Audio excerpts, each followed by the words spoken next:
Bonjour, bienvenue à la séance d'information sur le programme particulier d'urbanisme des Faubourgs, aussi connu sous le nom de PPU des Faubourgs.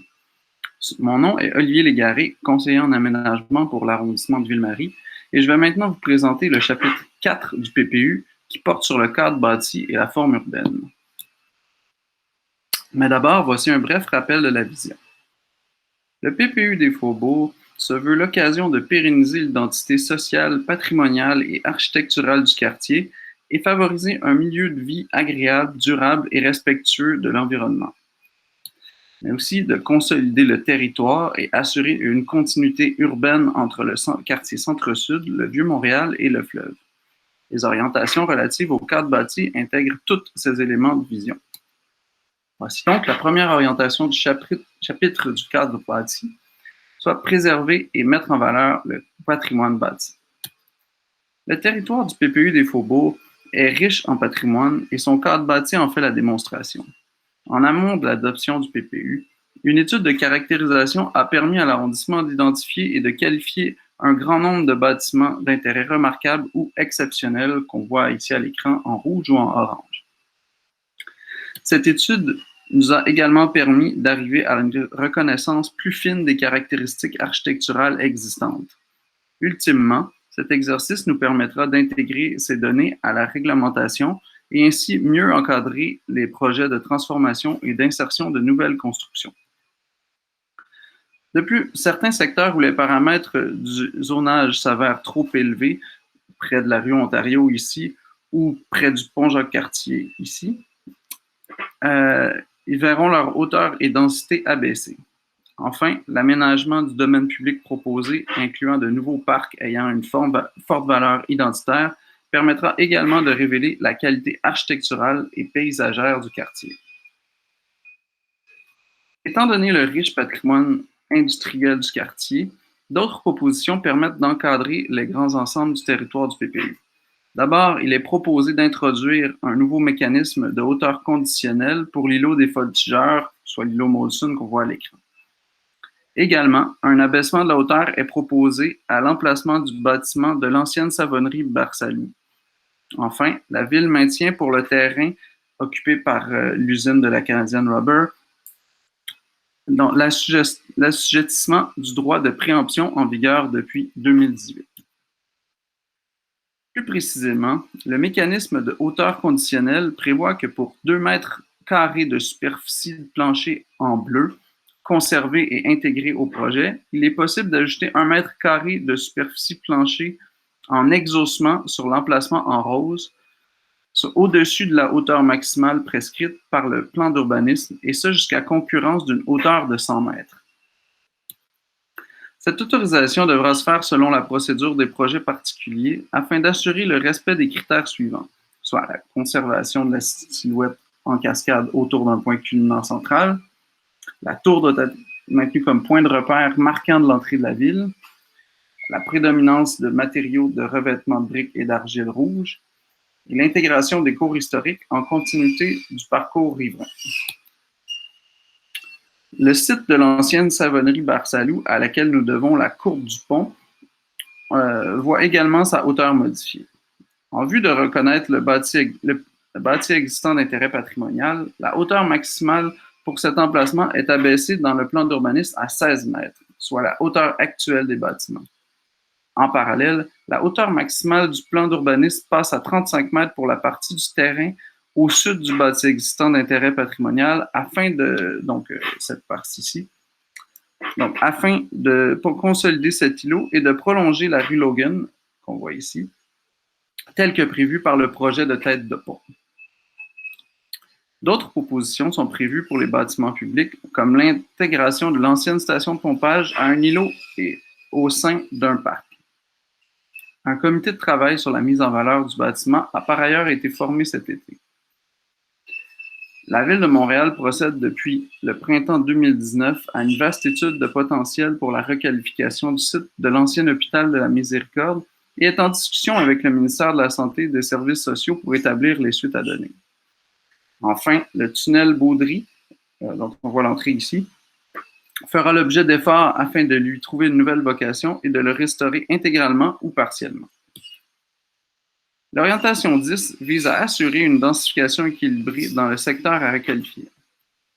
Les plafonds de densité actuels que l'on voit sur la carte à gauche doivent être modifiés afin de correspondre aux orientations du PPU.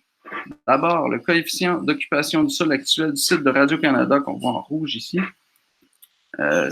Donc, ce coefficient d'occupation du sol est de 12 et doit être réduit de moitié. Rappelons que le coefficient d'occupation du sol, qu'on appelle COS, détermine la superficie de plancher de bâtiment pouvant être construite sur un terrain.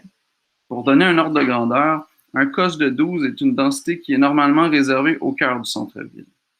Pour atteindre un niveau de densité souhaitable favorisant un milieu de vie complet, le PPU propose un COS de 6 sur l'ensemble des sites à redévelopper.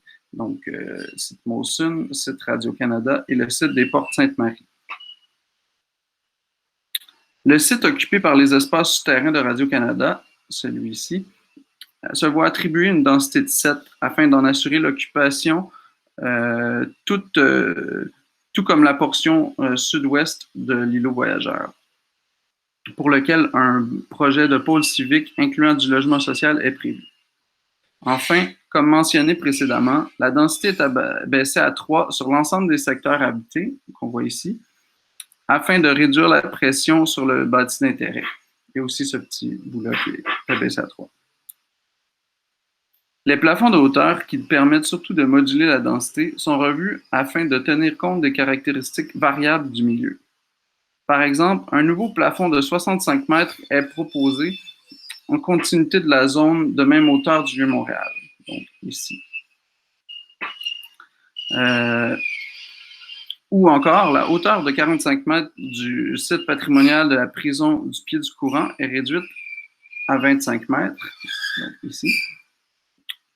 Tandis que la portion centrale marquant l'entrée du futur boulevard Ville-Marie est dotée d'un plafond de 80 mètres. Comme pour la densité, le secteur habité voit ses secteurs abaissés à 16 pour protéger le bâti d'intérêt. Donc, voici la dernière orientation relative au cadre bâti, soit assurer une intégration urbaine et architecturale adaptée. Parallèlement aux nouvelles hauteurs proposées, le PPU propose un ensemble de balises afin de favoriser un encadrement spatial harmonieux des rues et des espaces publics. En effet, la réglementation prévoira des conditions permettant de favoriser une composition architecturale distincte entre les immeubles adjacents, un traitement différencié de la façade principale par rapport aux façades secondaires en liaison avec la hiérarchie urbaine de la trame viaire devra être respecté, un traitement des ouvertures de logements en bordure de rue assurant l'intimité des occupants, et enfin un accès individuel des logements et des commerces en bordure de rue. Afin d'assurer un sens de continuité dans la perception du tissu urbain du quartier et d'assurer une connexion visuelle vers le dégagement du fleuve, les axes montrés à l'écran, en plus des rues, devront être laissés libres de construction hors sol. Nous allons maintenant regarder de quelle façon les percées visuelles se traduisent dans les simulations que l'arrondissement a effectuées à partir de la rue Sainte-Catherine. On voit ici l'axe de la rue Aïda-Desgaines qui nous permet de bien observer la tour de quai de l'horloge. Dans l'axe de la rue Wolfe, la perspective se termine sur l'ancien entrepôt frigorifique, comme c'est le cas aujourd'hui. La perspective de la rue Baudry. Dans l'axe de la rue de la Visitation, la déviation de la rue fait en sorte que le bâti fermera partiellement la perspective, mais la continuité est assurée jusqu'à la rue Notre-Dame. La perspective de la rue Plessis, la perspective de la rue Alexandre-de-Sèvres, enfin la perspective de la rue d'Orion avec en fond scène la biosphère qui sera protégée. La rue Tansley, prolongée à l'est du pont, sera également un élément de connexion visuelle, mais on parle de connexion visuelle est-ouest de chaque côté, de part et d'autre du pont Jacques-Cartier. Même chose pour la rue Falardeau. Également, de nouvelles rues protégées sont introduites dans le plan d'urbanisme, en plus de celles existantes depuis et vers le Mont-Royal. Notons en particulier les nouvelles rues sur le pont Jacques-Cartier, qu'on voit ici, les 6 et 7, l'église Saint-Pierre, vers l'église Saint-Pierre-l'Apôtre, donc la 1 et 2, et vers la tour de Radio-Canada. Enfin, mentionnons que malgré la reconstruction du secteur de Molson et de Radio-Canada, La vue protégée existante vers le Mont-Royal depuis le pont Jacques-Cartier est préservée notamment grâce au dégagement assuré par le parc Saumur. Je vous remercie d'avoir écouté cette présentation et je vous invite à soumettre vos questions et vos mémoires afin d'enrichir le projet de PPU. Je vous invite également à écouter les autres présentations thématiques afin de parfaire votre connaissance du projet de PPU des Faubourgs. Merci.